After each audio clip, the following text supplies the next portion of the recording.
I'm Michael, but this is Joe, and Joe is involved with Push for Change. Yep, Push for And Change. that is real big in Canada. Now, potentially in the future, when Push for Change is successful, which I believe it will be very successful, it'll work in other parts of the world. But Joe, what's Push for Change?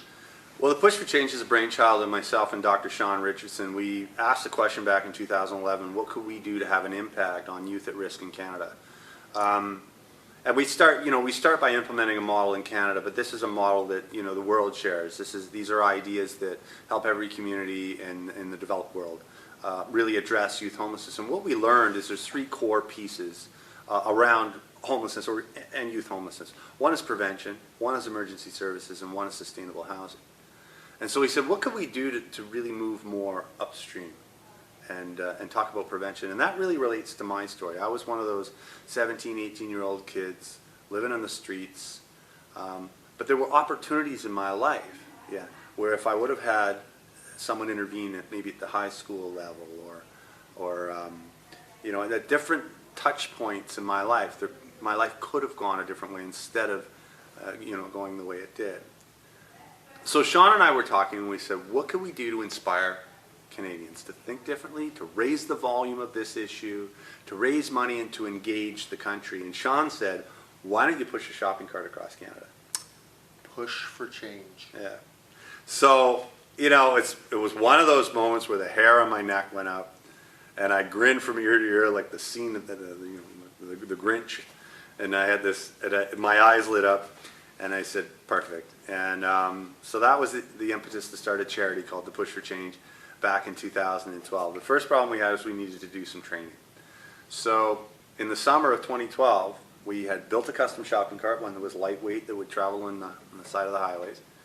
And we sat down and we mapped out a training schedule. And it was a pretty steep one, because one of the things I didn't mention is that Sean comes from an Olympic background. He was a former Olympic athlete, competed and trained and competed in 2 World Olympics, and he's also a doctor of psychology. So he understands the physical as well as the mental, emotional side of things. And he said, Joe, to prove to yourself that you can do this, you need to go for a long walk.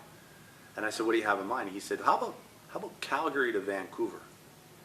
And now Sean's always coming up with good ideas. But anyways, we... Did he join you in the walk? No, he joined me, he flew into, no, I don't think, he showed up well, he was there when we left in Calgary, and then he met me in Kelowna and was definitely a part of the walk. Okay. Sean's role has always been and will continue to be behind scenes, training. In fact, last night I got a training schedule from him through Google Docs. And also sort of unpacking sort of the mental knots that occur in taking on a challenge of this nature.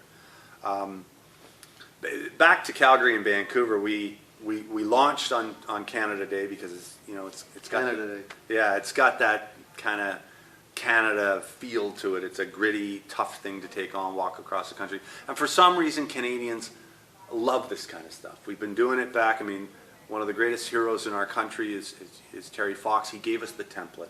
And we humbly walk in the shadow of that greatness. And the template is, we are the only country in the world that has one highway that goes from one end to the other and engages 85% of its population. And, going back to Sean's comment, nobody's ever pushed a shopping cart across Canada. So, no. So that's what we did. We left Calgary, and 56 days later, crossing 6 mountain ranges, 1,071 kilometers, I walked into the downtown east side with the Vancouver police as an escort, a couple hundred people behind us, and it was amazing. Wow. There's a great video of that on the front of our website. But that laid, so we finished that. We're like, okay, cool. We can do it. We have an RV. We had a volunteer driver. Now it became, how do we build the national project? There was some big roadblocks that paused the campaign for a while, but last September we reset the launch date for the 1st of May. And as of today, which is June 10th? I believe so. Yeah, so we're June 10th today, so it's 325 days from today. And we've got a countdown clock on our website from the time we launch. And so on May 1st next year at St. John's, Newfoundland, I'll commence a 9,000 kilometer walk across Canada. Different footwear than these ones. Yeah. These are the stylish ones. These are the footwear that we wear for presenting and pitching sponsors. Yes. Because that's what I was doing today. Yeah, you got to have sponsors. You got to have good people. The trek's going to last 517 days, 10 provinces, visits to 3 territories. And our primary message and our primary activation will be schools and service clubs across the country. We've got excellent support from the Ontario Provincial Police and other police forces across the country. You know, in different pockets of Canada, we've got some extraordinary partners that we're building engagement with now. We've brought on Fraserway RV. We're having all these exciting discussions, and one of the biggest is with Kiwanis Canada, to tie Kiwanis into a connection in every community as we trek across. Spectacular. Yeah. Good. So this is big because youth are not disposable, and yet because of these gaps in society, parents without enough skills, physically, emotionally, financially, we have youth leaving home, living on the streets. Not acceptable anywhere in the world. Right. So Joe's going to do his shot with a whole lot of others for Canada. Yeah. So I want to thank Joe for this time, and I wanted to share the time with you because this is what we need to do. We need to look out for Joe to make this happen. Yeah.